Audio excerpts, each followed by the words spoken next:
Alright, Rick Wall came back again, and it's Doctor Who time again. Series 8, Episode 9, Flatline. After a great week last week, can this week's episode stand up or will it fall flat?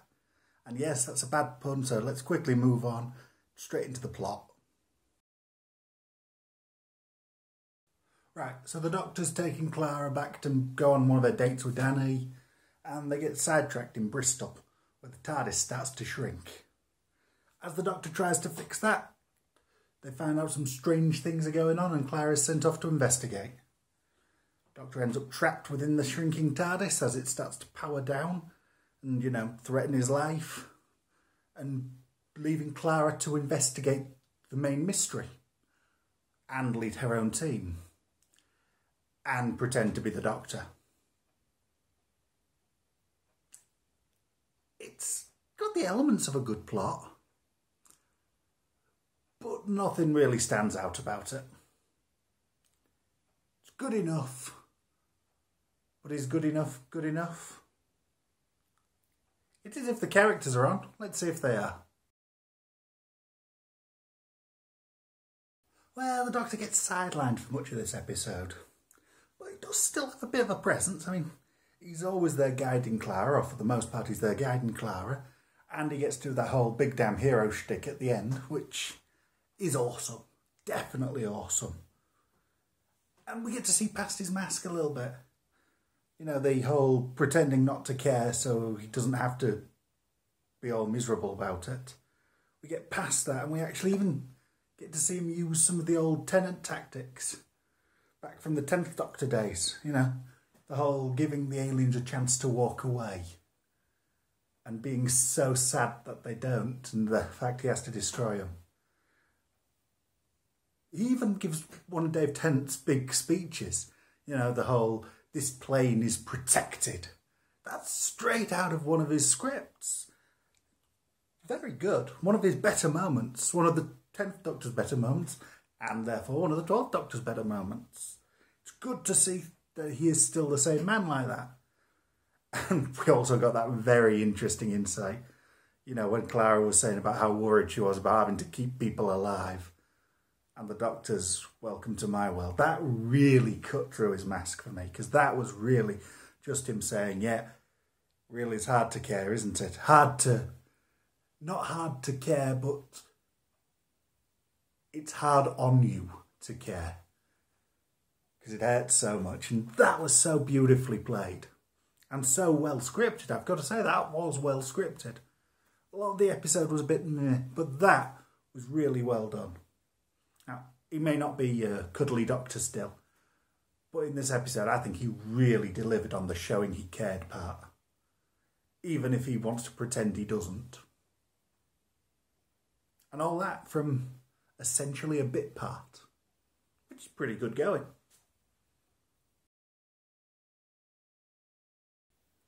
Well, this was Clara's episode, and we've been saying that a lot lately, haven't we? For better or for worse. But she does more than just her usual shtick of, telling bad lies and stealing all the focus. In this episode, she actually pretends to be the Doctor, or plays at being the Doctor. And she treats it as a game to start with. By the end, she really comes away with a lot more appreciation of how the Doctor acts and what the Doctor does. And the whole psyche behind it, and how hard it is for him, which I think is nice. That's good. While we're here talking about Clara, let's lump Danny in with her again and point out he either now knows that she's travelling with the Doctor still, or he's an idiot. Could go either way on that one, though.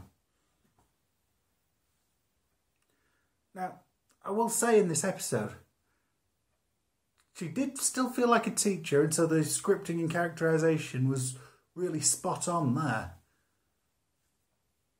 But she actually acted as a good leader. Now, I'm not liking the character anymore than I used to. I still don't care for her as a character. But she did fill the leader's role pretty well. And she actually had a commanding enough presence on screen that it worked.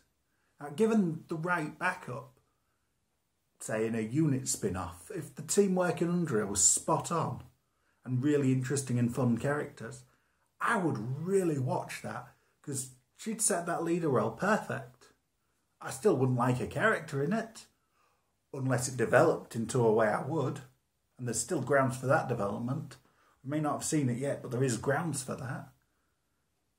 And I'm wondering, is that what Moffat wants? I mean, how many spin-offs did Russell T Davies get? He hasn't had any yet. I think he's craving a spin-off. And I think he wants Clara as part of it, as the lead character of it. I mean, that would explain a lot that we've had this series. And at least from this episode, she feels like she could actually command one, which is a good thing. Still don't care for her, though. And we are left with that big question of what's her connection with Missy? Missy talking about her like she's the one who put her there? Well, that's interesting setup for a couple of episodes' time. In fact, most important thing in the episode, if you ask me. So, another week, another pseudo-companion. And this time it's a young graffiti artist. Man, they really are mining this whole diamond in the rough territory, aren't they? So, is he just another tearaway in need of guidance like Courtney? Actually, no. He's much more competent. I mean, he shows a deep, caring nature, is willing to sacrifice himself to slow down the killer graffiti. He stands up to bullies, no matter where they are socially, in terms of ahead of him or behind him. And he can think on his feet, think through problems. In other words, pretty much prime companion material, really. But he's not even offered a chance to go with them. He leaves, with the doctor saying he's looking forward to seeing what he does next. I mean, to be fair, so am I. I could see him becoming, one of these good guy crusaders from the streets who looks after the little man in a world against the big. That could be a cool role, and I hope we see him do something like that if we ever see him again. And frankly, I hope we do see him again.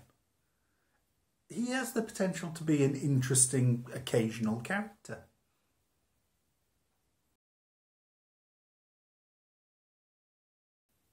Only a few others worth mentioning, actually. I mean, it's the return of, the underdeveloped supporting cast.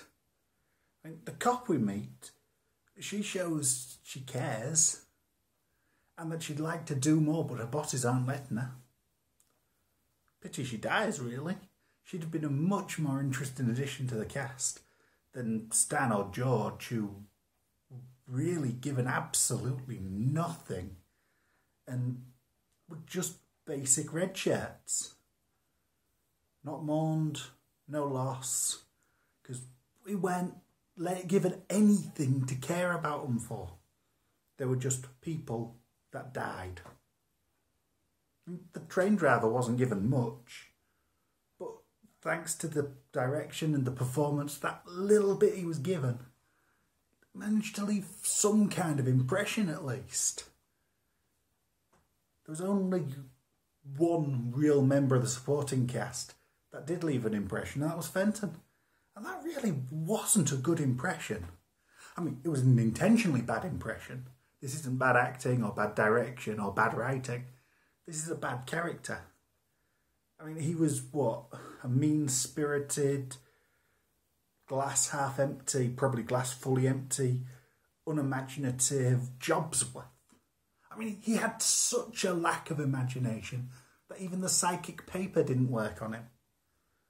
Which, I mean, you're either really clever for that not to work on you, or you've really got nothing to offer. And he looked down on people. He looks down on his charges. He's really not a likeable character at all. Unredeemable. We're rooting for him to die all the way through.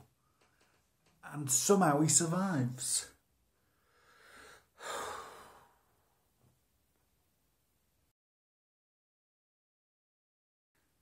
Now, did we really need a Clara-centric story at this point in the series?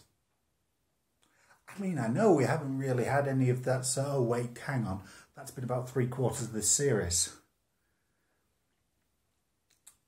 Now, this episode may have added something to her. You know, like the fact that she could run her own series. But the show's title's Doctor Who. If you want her to have her own spin-off, give her that spin-off and let the Doctor be back in charge of this show, because it's his show. That's why we watch it.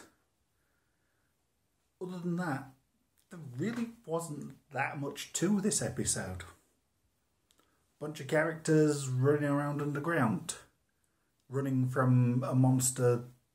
That was actually really quite an interesting monster, I'll give them that. But nothing that special, really. And the monster was cool, and the way the Doctor was trapped in the TARDIS was interesting.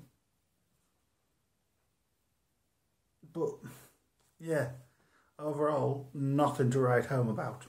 Inoffensive, enjoyable, I suppose. But, yeah, never more than good enough. And as ever, is good enough good enough? Right, all I can give this one is a 7. It might have scored slightly higher in another series. You know, where we hadn't already had so many Clara episodes. But doesn't do much wrong. There's nothing overly wrong with the episode. Just doesn't stand out. Nothing about it really stands out. Which, ironically, for an episode about 2D monsters, it's flat. Still, Tigers next week. That looks fun. So, till then, see you.